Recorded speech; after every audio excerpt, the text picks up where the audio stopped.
Welcome back to the History of the Papacy podcast. My name is Steve and I'm your host. If you ever want to get in contact with me, if you have any questions, comments, or feedback, you can always just send me an email to my email address, steve@a2zhistorypage.com. And we're also on various social media platforms at either the History of the Papacy or A2Z History. Now, I want to mention the great way to support the show, and that way is Patreon. Patreon is a great way to financially support the show. The most important thing about joining on Patreon is for you'll be entered into the history of the papacy diptychs. Now, in traditional Christianity, the diptychs are the list of bishops who are commemorated during specific points in the liturgy or mass. In the history of the papacy diptychs, you will be memorialized during the beginning of episodes as well as in the history of the papacy in 10 minutes YouTube special, which is only at this point is only available on YouTube. There's also many other great benefits to joining on Patreon, and you can learn more by going into the show notes or going to patreon.com/history of the papacy. I have really been remiss in commemorating three important supporters of the show, Dapo, Roberto, and Peter the Great, who you may remember from the previous iteration of Patreon. These guys really stuck with me even after I left Patreon the last time. They are great supporters of the show and must be commemorated, and so they shall be. And let us commemorate the Patreon patrons on the history of the papacy diptychs. We have Roberto, Joran, William, Brian, and Jeffrey at the Alexandria level, and Dapo and Paul the Magnificent at the Constantinople level, and reaching the ultimate power and prestige, we have of the See of Rome, Peter the Great. So this is a really fun episode for me today. It started off with an email from a listener who corrected me on a point I made about the history of the Christian liturgy in a couple of episodes ago. It turns out the listener is a university academic who has written papers on the history of the Christian liturgy. After that email, I just had to have on this person, and this person is Professor Andrew Messmer. New information's always coming out from the academy. It's especially exciting when it reassesses or looks at older theories in a new lens. And so that's what we're going to look at today, is reassessing the history of the Christian liturgy from this new lens and this new paradigm that's come out in maybe the last 2 decades or so, but we won't get into that too much right now. I really hope to have Dr. Messmer on in future episodes to discuss some great new ideas that are coming out in the field, and I'm hoping to get other scholars on as well to discuss these things. If there's any aspects of ancient Christianity or Christianity in any time period, really, that you would like to learn more about, definitely email me and I can try to put these things together on future episodes. Now, one last thing is please check out the History of the Papacy YouTube channel. I post new episodes of the History of the Papacy podcast in 10 minutes there every other Friday. So these are really just short episodes of a little snippet of church history, but they also have video and graphics that accompany them. And I think they're really fun. And if you have ideas you'd like for me to explore in 10 minutes or less, definitely send me an email and I'll look into doing that. Now, I also publish full episodes of the History of the Papacy, and past episodes don't have video in them, but newer episodes will have video of me alone or me with the guest. So if you've ever wanted to see Gary Stevens and I on video, then this is your chance. if you don't want to see us, then you can still subscribe to the channel. But it's definitely an interesting thing to see us two together.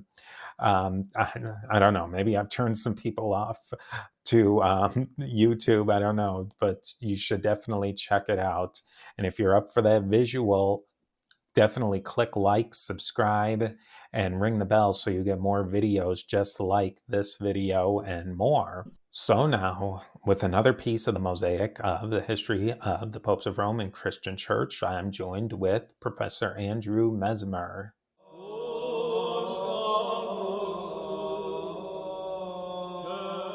I'd like to introduce our special guest today, Professor Andy Messmer, who will guide us through a really interesting discussion of the very earliest developments of the Christian liturgy. I'm really excited for this topic today.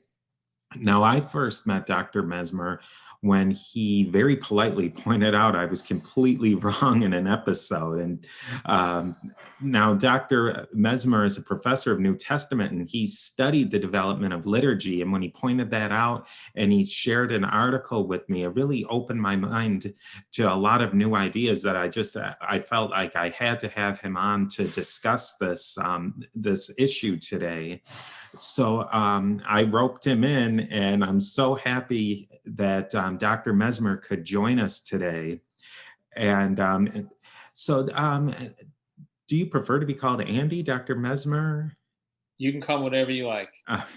Why don't you tell us a little bit about yourself? You're an associate professor at the Facultad Internacional de Teología, IBSTE, in Spain. Can you just tell us a little bit about your program and your academic interests, and maybe how you got interested in early Christian liturgy? Sure. Yeah. Well, as you can tell by my accent, I'm actually from America, born and raised in Indiana, but I've been here in Spain since 2012. And I am an associate professor at there in Ibste, where I teach. I teach a few different classes, but I normally there I go through the Book of Romans. And I'm an affiliated researcher at my alma mater, where I did my PhD up in Belgium at the Evangelical Theological Faculty. And here I'm actually calling you from Seville, which is where I live. I'm just on the outskirts of Seville, where I'm the academic dean of the master's program. So my technical training, I guess, is in biblical studies, but here I teach a lot of history and a lot of courses on worldview and missions, things of that nature.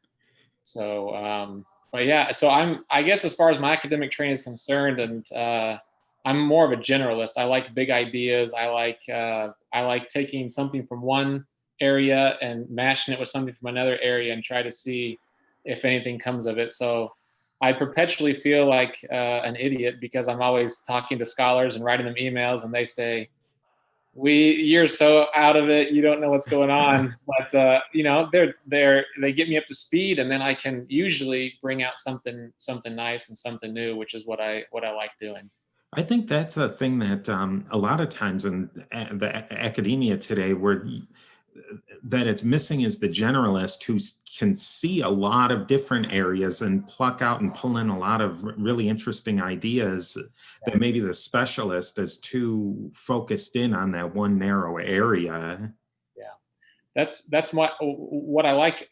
I'm from America, and we have a liberal education there. When I did my PhD in Belgium, everyone was specialists. So they were, I mean, I was in the New Testament department, and they were just New Testament guys, but they didn't know anything about the Old Testament or anything about church history. And so it was always kind of these, I felt smarter than them in some areas, and I felt way behind them in other areas. So Well, let's dig in here, and we'll start off with the kind of the big picture of the liturgy. And it's difficult to start, but maybe you could give us a technical definition of what is liturgy in a Christian context. sure. Liturgy, that's actually a Greek word. It's what we call a transliteration. So it's just the Greek word behind our English word liturgy is liturgieo, which just is liturgy. What it means in Greek is service, or to render service to someone, especially in a public context. Like this word is found in Acts 13:2, where it talks about they were serving the Lord there in well, I forget. It's got to be Antioch if it's in Acts 13. So a lot of people, when they hear the word liturgy, they think of kind of the smells and bells of higher liturgy, what we call high liturgy of Roman Catholic Mass, Anglican service, Lutheran service, Greek Orthodox. That's what they normally associate with liturgy. But liturgy is just what the church does when it comes together to worship God. And so every church has a liturgy. So I grew up a Baptist, and even though I always heard growing up, we don't have liturgy. Everyone has a liturgy. Just what do you do and why do you do it? What order do you do it in? And I think, far from being a really kind of theoretical topic, I think it's liturgy is probably one of the most practical things that a church can wrestle through, because and I guess I should say liturgy is an extremely theological statement, because our theology actually manifests itself in the liturgy. And so if you want to get an understanding of what a church believes, you can actually just attend one of its services and you can pretty much figure out what it believes. What are some of the earliest records and sources for our understanding today of the Christian liturgy and its very basic foundations? Well, that's really frustrating because we have so few, which actually kind of makes it exciting too, because you really have to be a good investigator and to stay focused on it. But if anyone wants to know what a church service was like in the earliest century, the earliest decades of the Christian movement, I would say First Corinthians chapters 8 through 14, where Paul just kind of talks about what's going on at the church there.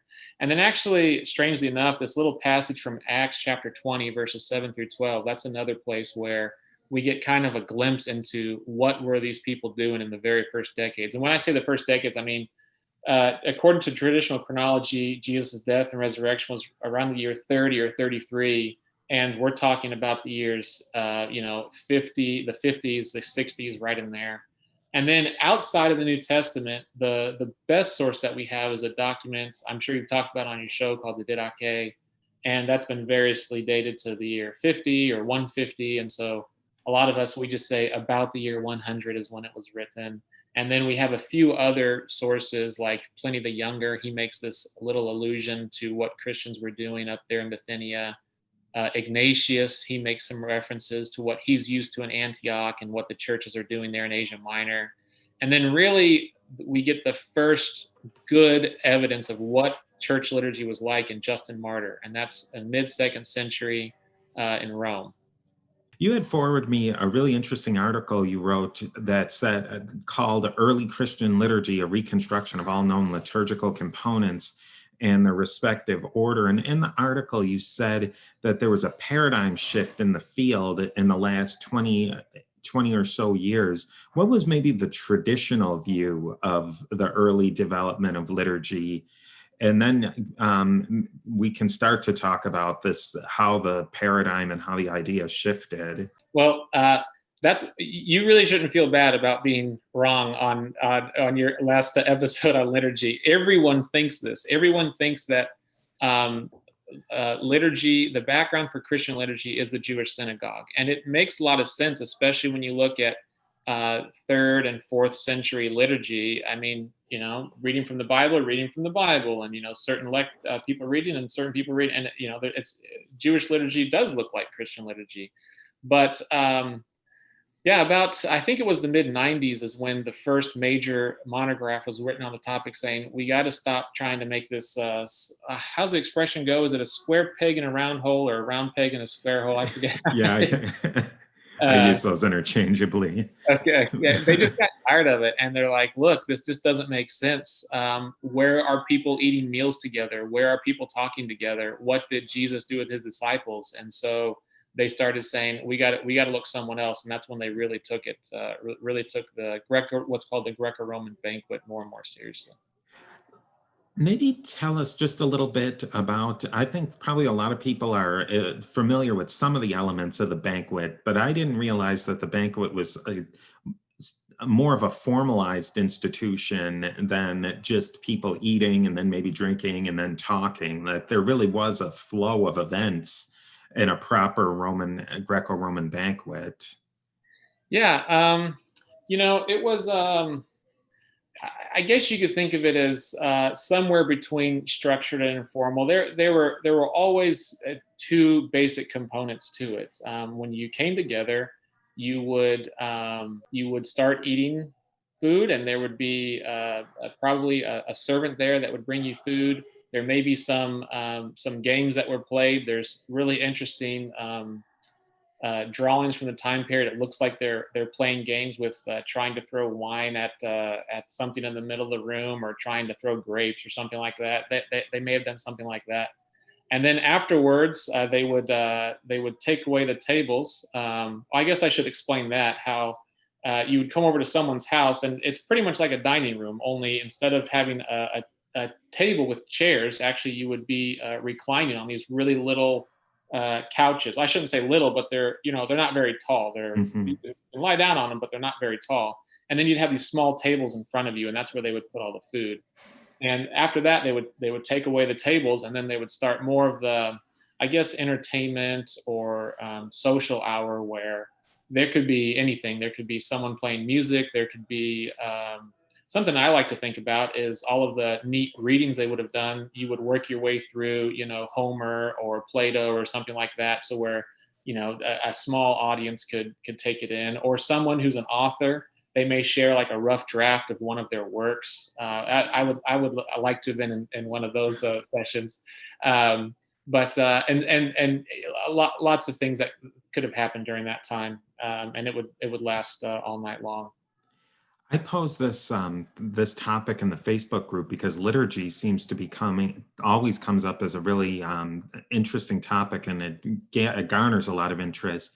And a listener from Facebook, Susan, she had a very similar question to mine, in that was there any connection with either synagogue-based worship? Now, I know synagogue-based worship was still kind of in its early evolution, even at this point, but even to Second Temple and actual temple worship? Um, well, that's a really hard question to answer,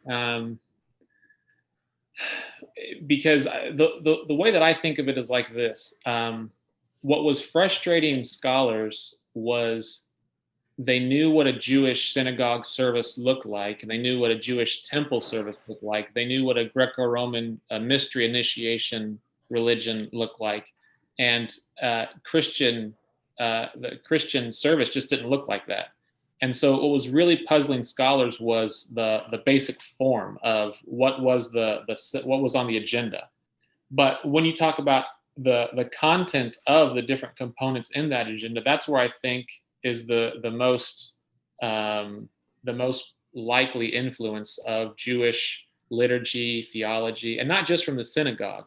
We have to remember that there were all sorts of different Jews doing all sorts of different things, especially in the first century. You have uh, Jews doing things in the temple, and we know that Christians continued to attend the temple for at least a while, which is very interesting to think about. They were doing things in the synagogues, and they were also doing other things in other contexts. I mean, just think of the Essenes, or what Philo of Alexandria calls the Therapeutae. There were Jews doing all sorts of different things during the time, and so all of this, I think, probably influences one way or another Christian liturgy. Not the form so much, but how that form was filled in with theological content. So at this point, would you say that the theory or the idea that the earliest Christian worship was based on the Greco-Roman banquet, is that pretty much the consensus now, or is it still kind of transitioning? Where would you say Well, like that idea is? yeah, that's a really interesting question too, because I would say that amongst, they're called liturgiologists, amongst people who study liturgy, I think it's pretty well established. I haven't read anything lately that continues to say, no, no, no, we got to go back to the Jewish synagogues. I think everyone says it's the Greco-Roman banquet, just because everything clicked. And this would actually maybe be interesting. This is a little bit off topic too, but there's two different ways that a paradigm shift can happen. One can be with a discovery of new documents, like with the Dead Sea Scrolls. We think Judaism looks like this, and then we discover all these documents, and we realize it actually looked like that, and that's a new discovery. But that's not what happened here with liturgy. We didn't discover anything new in the 90s. There was no major find. The other way that a paradigm shift comes around is people getting tired of, whatever that expression is, shoving the square or round thing into the square or round thing. They just get tired of it and they say, let's look somewhere else. And that's kind of what happened here. So I will say this: if you do read other people who aren't liturgiologists, like maybe a New Testament scholar, Old Testament scholar, church historian, they're not up to speed, they may continue to say these things. In fact, I was just speaking with a friend out here. He's actually a really good historian, and he keeps saying that. And I said, well, you have to look at the Greco-Roman banquet too. And he said, oh yeah, sure, yeah, you got to look at that. I don't think he realized how how significant it is. Yeah, that's really interesting. And is so relatively new, 20, 25 years, that it takes time for it to spread out throughout all the Exactly. literature. And Yeah. Yeah.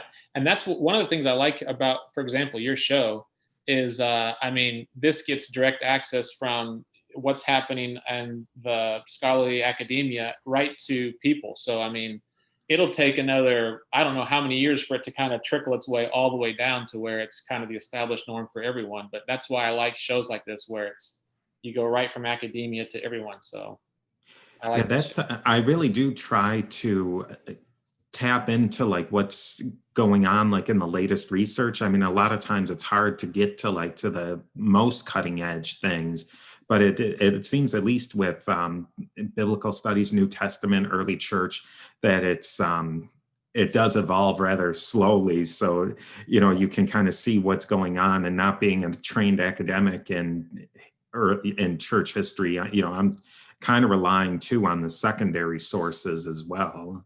You had mentioned in the article about early Christian meeting houses.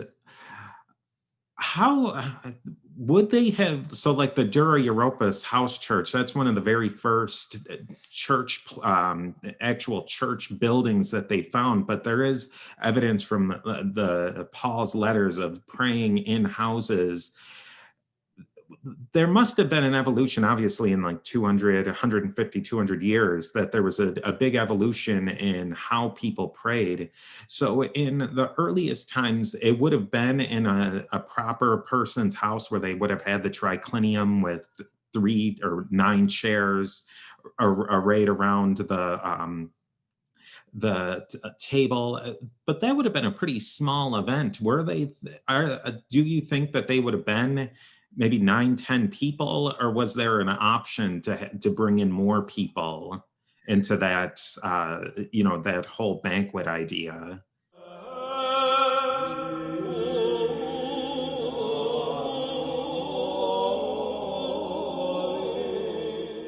You just asked one of the fascinating questions that I have, because we just don't know. But that is a very fascinating question.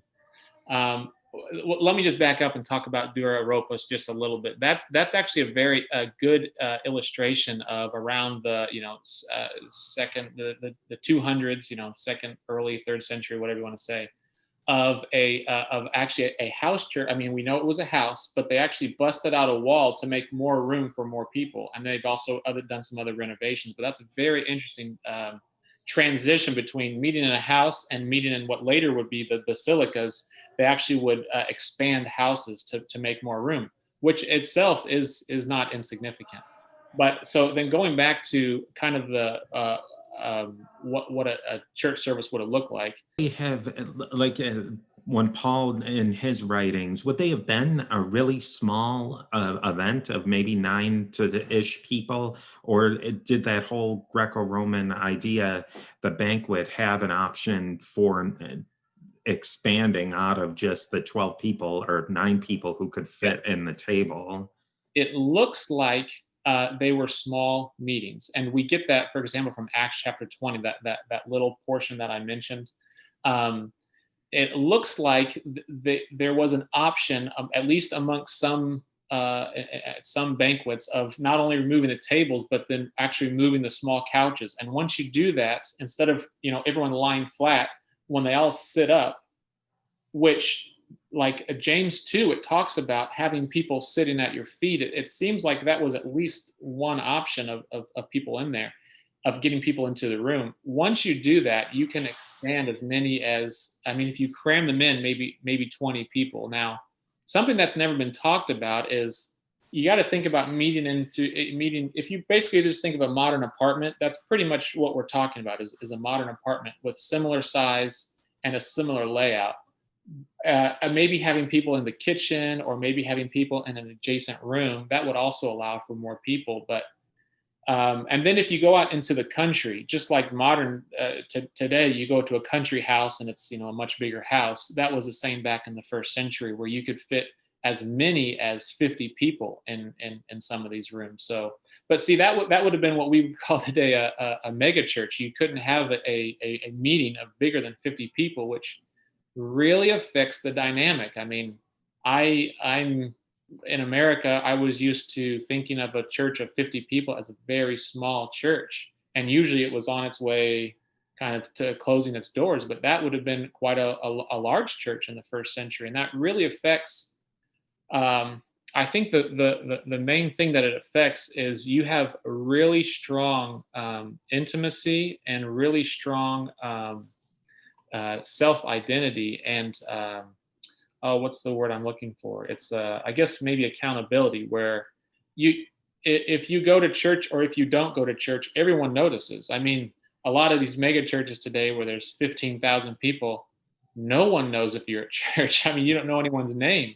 If you go to a church where there's only 10 to 20 people there, they know you very well. They know your life and they know, I mean, it's very, we would say intrusive into your personal life, but that's how they did it. Would in the Greco-Roman banquet, was there a place for women in that generally, or did that really go from place to place? And then maybe speaking to how that transferred to the Christians adopting the banquet, did they include women in that?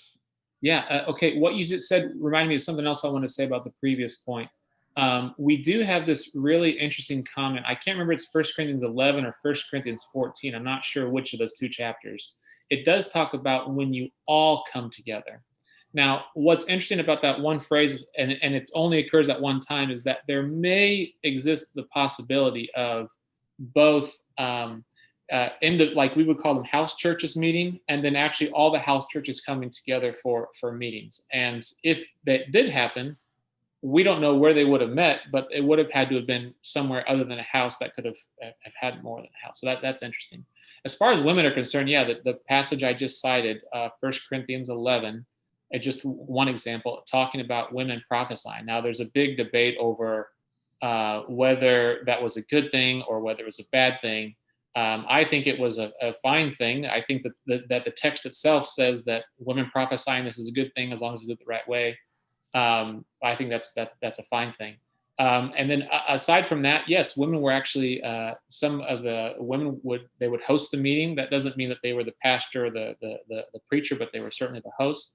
And another major ministry that they had was actually the role of a deaconess. And so they would assist in baptism, caring for the sick and the poor, and also probably helping out with the other widows.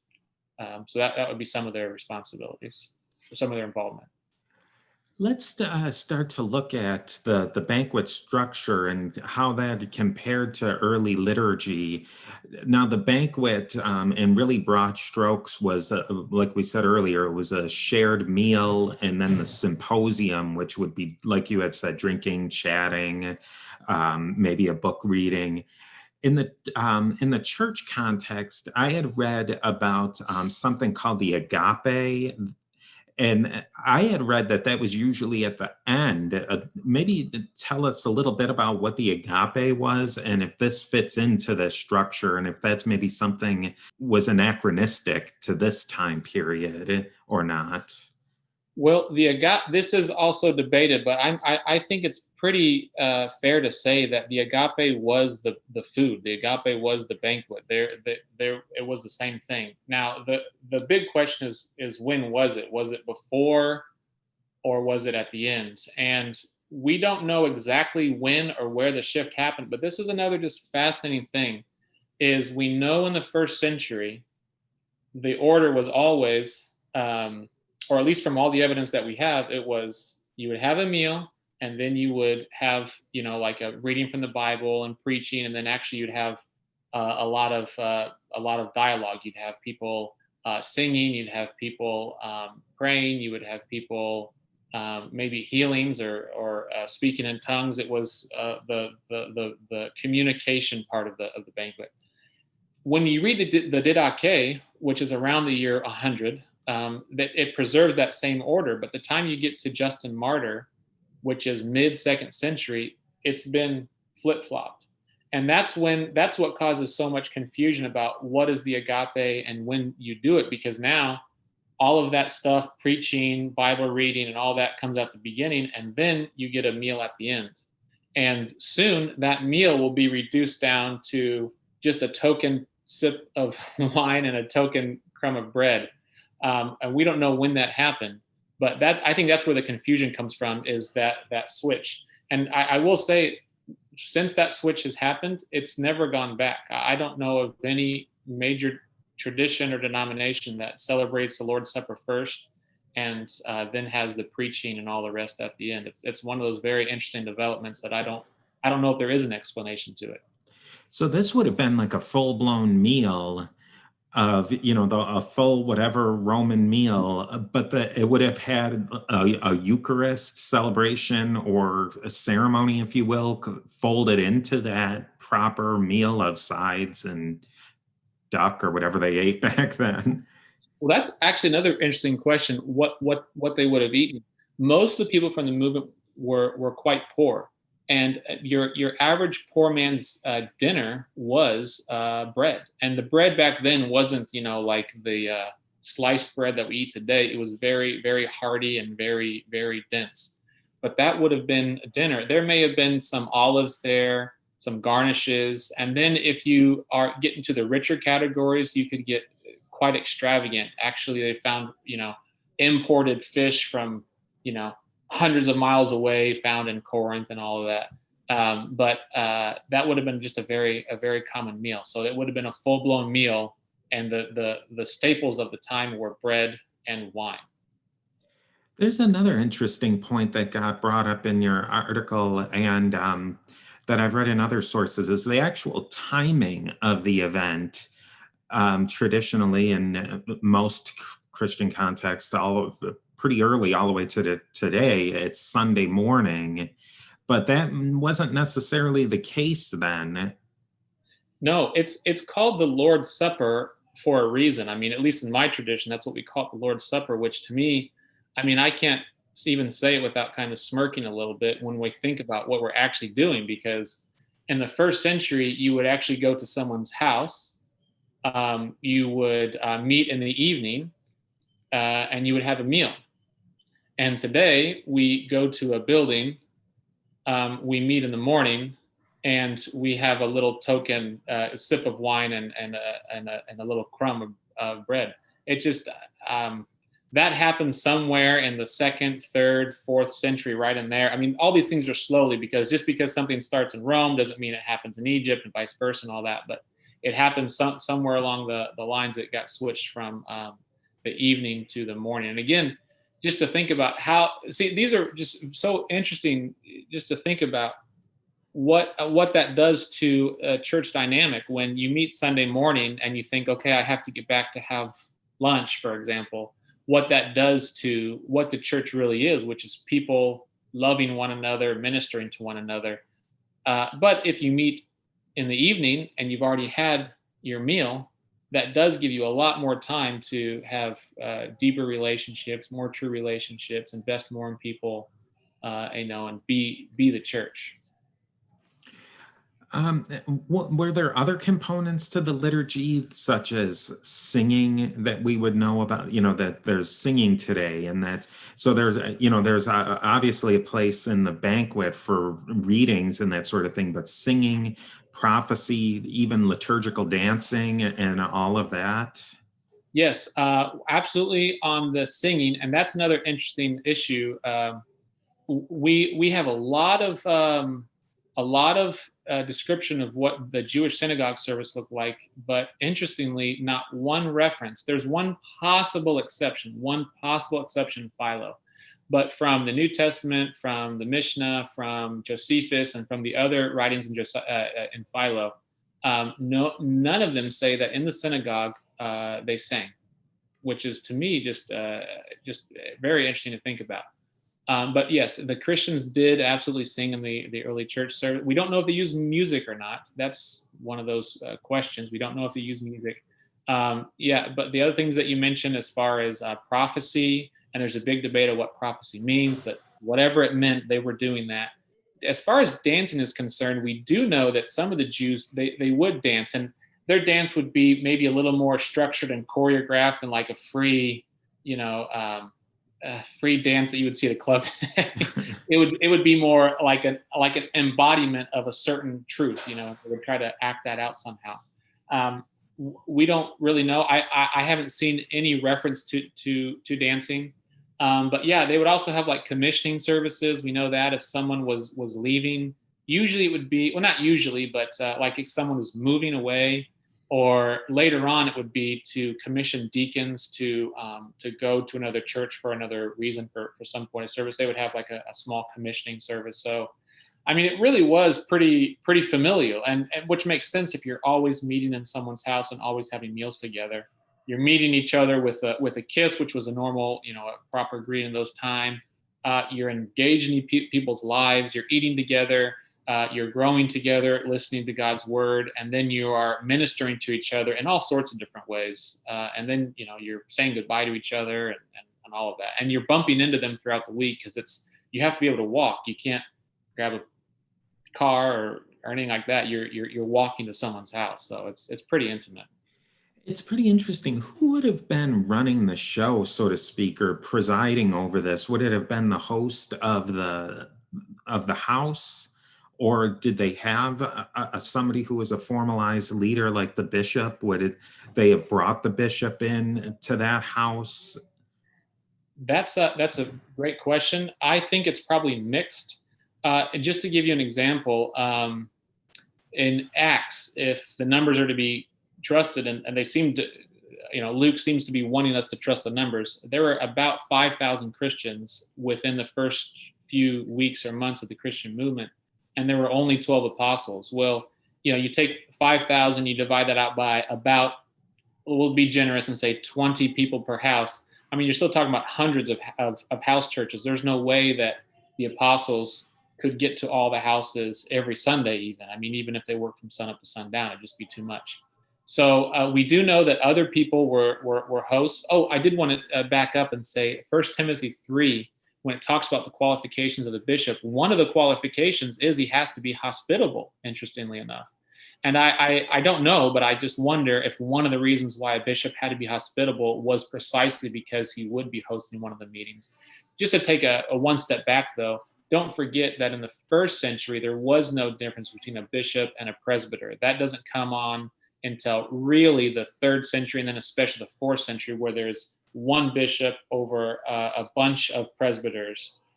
So that we do know, like, for example, the end of Colossians chapter 4, it does talk about there was a woman who was hosting a meeting in her home. And that's just one example of a woman hosting a meeting. But as far as who it was, I think it could probably be pastors, and it could also be what we would call laymen hosting them. It's interesting to me, whenever I read Corinthians or I hear Corinthians, that there was a local church that had problems within like the first decade.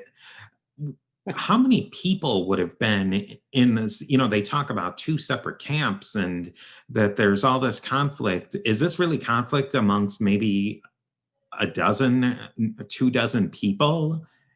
Well, that's a fascinating question. I've never actually asked myself that question about how many people were in Corinth before. But I don't think I could give you a really good answer. It has to be at least sizable, because Paul, at the beginning, he's talking about Chloe's household. So he doesn't just say, that one household that everyone knows of. He has to give the name of them. And then he actually talks about some other people who were sent at the end. And he's also talked about various speakers who have passed through there. So it had to have been at least sizable. But I couldn't even hazard a guess as far as how many were there. As far as breaking into different factions, that seems to be what would have happened, is that some houses would have, something would have started in one house, and then it would have attracted, whatever faction you're on, maybe you would start going to that house. That is the general thought that we get. I think it's one of the smaller epistles of, no, it's First John 2. Yeah, First John 2. It talks about they went out from us because they were not of us. That seems to be referring to a church split where we were meeting in one household, and then they actually went out and started meeting in another household, just down the block, same city and all that. But that seems to be to talk about church division. Where would have the diversity been within the liturgies? Would it have really have been from house to house or town to town? Or did they all do, I mean, I guess within that framework of the banquet, there was a lot of room to improvise, but was there some sort of standardization within towns or houses, or was it pretty much free flow? Yeah, I think that's a great question. We just don't know about. I will say this: he's arguably one of the most influential liturgiologists of the second half of the last century and then the first half of this century. His name's Paul Bradshaw. I sent my article to him actually before I was dialoguing with him a little bit through email, and he is this is to use his own language. In one of his famous book, he says there's two different groups of people. There are lumpers and splitters. So people who kind of like to say generally this is how things were like, and we'll just kind of make this the form of the mold. And then there's people who say no, they did it like this way here, and they did it like that way there, and they did it like that way there. And so he's a splitter. He calls himself a splitter. And so he he says he didn't say these words, but he said, I don't like your article. I mean, he would say that what my article does is it makes it too uniform. And he would say, we don't know how it was done from church to church to church. And so it's really according to everyone's kind of their own preferences of whether they like to see a basic unity, or whether they like to say, unless I see absolute hard evidence, I'm not going to hazard a guess and say that they did it like that. So I think that to get into your question as far as how I would answer, I think there was probably a basic unity of really the staple liturgy. I think it's almost certain that people would have met each other with some type of a kiss. There would have been some type of a discipline before the meal. Obviously, the meal would have been there every week, and sometimes at a daily occurrence. Reading the Bible, preaching or teaching, and singing, that's just all over the place. And then some type of where you're speaking in tongues or you're prophesying or something like that. I think kind of the staple part of it was probably pretty common.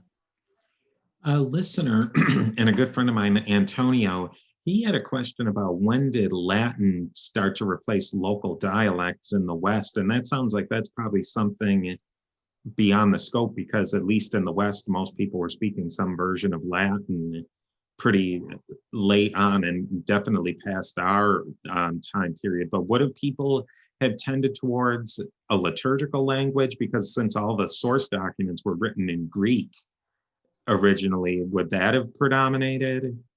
Yeah, that's a great question. Here's what we know, and it's not very much. We're always frustrated with how little we know. Even if we find new stuff, we still complain we don't know enough. But from what we know, and this, the first Latin author that we have is Victor of Rome from the late 180s and 190s. And before that, we just don't have any.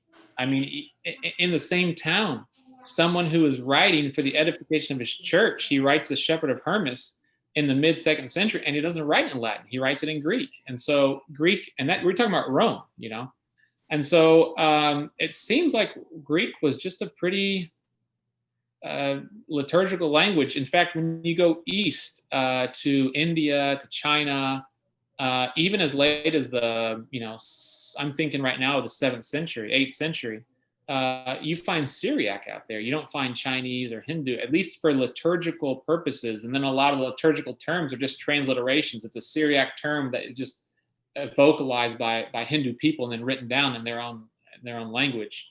But this question actually makes me think. Now I'm just hazarding a guess here, okay? But it makes me think when Paul talks about having an interpreter for speaking in tongues, like in 1 Corinthians, I think it's 1 Corinthians 14, I think. I wonder if, I should say it like this. It would be interesting to see if that would be a good fit to this whole issue of speaking in tongues and interpreting if it has to do with this very question where the language just isn't understood by other people. That would be really interesting to study out, and I haven't done. Maybe someone's done it already, but that's interesting.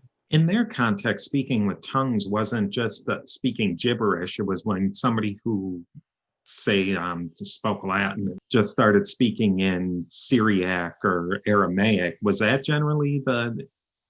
That is a very strong opinion. I'm not a real scholar on what tongue speaking was like. I just know that there are two camps, and people say that one camp says 1 Corinthians 13, speaking in the tongues of angels, that has to refer to some non-human language, and then other people say no, you go to 1 Corinthians 14, and it's very clear that it is a human language. So I wouldn't really know what side to come down on that one.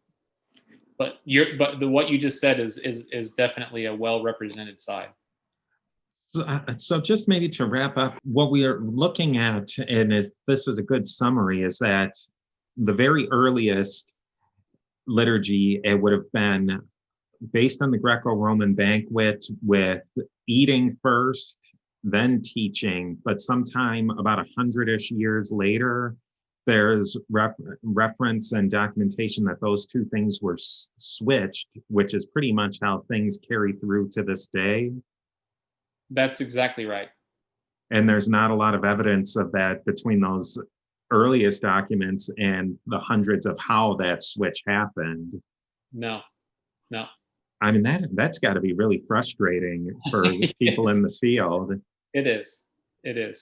And there's not even like any wild speculation to how that happened. No, I don't. But I haven't come across it. Well,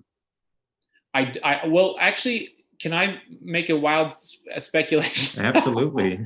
I'm just thinking off the cuff here, but I do know that from a very early time, there was and I don't know the exact date from this, but it has to be at least mid to late 2nd century, where we find the rise of catechism and kind of a real more of a sharp distinction between a believer and an unbeliever. We know, for example, that there were unbelievers in early Christian meals, because in 1 Corinthians 14 it talks about, if you speak in tongues, or I think it's if you prophesy and there's no interpreter, how will the unbeliever know, that God is in your midst, or something like that. So, I mean, we know that it wasn't a closed affair, which is actually extremely interesting in and of itself just to think of. But so when you do get the rise of catechism, and the reason of catechism is to say, okay, you want to be a Christian, but you're not a Christian. And we know from later sources that actually they were dismissed before the meal came along. And so maybe the rise was just a sense of like, if you're not a Christian, you really shouldn't participate in this meal. But if the meal comes first, it's kind of awkward to invite someone to your house and say, okay, we're going to have a meal, you stay over there. When we're done, then you can join for the second part. Maybe it's just easier for them to switch the two. That's just a wild speculation. And I hope no one of your listeners eats me up for this. It just came to my mind right now. It's interesting. I'm glad it came out of your mouth, the trained academic, because that does seem like a logical kind of just an organizational thing, that once the meal became more sacramentalized, if that's actually a word, but more symbolic, that you don't want to boot people out. You want them to hear the teaching part and the readings and all that stuff. But then once it's really the time for the people who are truly initiated, and that there is that those two aspects, that there is those two portions of the event, and there's one you don't want people in, right. It's easier to have them leave than it is to, wait here and now you can come in for the rest of it. That second part seemed like maybe it was, like you said, a little bit looser of a cocktail party sort of atmosphere, and then when that becomes more serious, and that it is it's teaching and it's prophesying and all of that stuff, that it's once those things start locking in. I the way that I think about early Christian liturgy is I I don't know what tradition you or your listeners are from, but I come from a Baptist tradition where we have like in-home Bible studies. We get together Friday nights or Saturday nights or even during the week, and we'll get together and there'll be pizza there. We'll all have pizza, and then after the pizza, we'll have like a Bible study or something like that, and then maybe pray together or something along those lines. But that experience right there is vastly more similar to a first century church service than anything I do on Sunday morning, as far as like the structure and just the experience itself. Now, if just kind of playing with what you said and with what I said before that, if somehow pizza became really significant, I think most of us would probably say, okay, if we're going to have people who aren't Christians here, we're going to put that off at the end, let them come to the Bible study. Thanks for coming. Thank you. It's been great. Dismiss them and say, okay, now we can have pizza. Yeah, that's interesting. Yeah, that's really interesting. Maybe to wrap up our conversation today, what are some things that you're working on right now that are fascinating that maybe you'd like to share a little taste of it? Yeah, well, actually, right now I'm editing. I just did this calculated this the other day with a friend. 5 different books. I have a book coming out on the inerrancy of Scripture. Most of this is in Spanish. I don't know if I can't remember if I'm doing anything in English right now. One on the inerrancy of Scripture. I'm doing one on this year is the 500th anniversary of Spain's most famous Protestant. His name is I'll say it in English accent. His name is Cassiodoro de Reina, and he's the author of the Reina Valera Bible. And so editing a book on that, we just found a ton of new texts from him. So our knowledge of him has just exploded this year. Editing another book on textual criticism, which I'm looking forward to. I'd say about 90% of the Spanish-speaking world is Textus Receptus, which I find is very, very interesting. And so I'm not Textus Receptus. I'm more critical. I'm not critical about the Textus Receptus, but that's not what I am. So we're editing a book on that. Editing another book on justification, and working on another book on Reina's his declaration of faith and his the catechism that he wrote. Very, very interesting person. But actually, where I'm calling you from is I said I was on the outskirts of Seville. I'm actually in I don't know how you'd say it, Santi Ponce. I don't know how you'd say it in English, but Santi Ponce is what we'd say here. And Santi Ponce is this is the this town is where the monastery where all of the Protestants were living before the Spanish Inquisition found out that they were here, and they all had to flee. So that's why we're here, is because of that connection. So fascinating history, and that's why we're here. Well, that's really awesome. I want to thank you so much for coming on the show today. Would definitely love to have you back on whenever you want to discuss things. There's so many different topics to talk about. Yeah, I've got to really hand it to you. I've really enjoyed your show, and it'd be a pleasure to be back here whenever I'm invited. Well, thank you very much again, and we definitely hope to speak with you soon.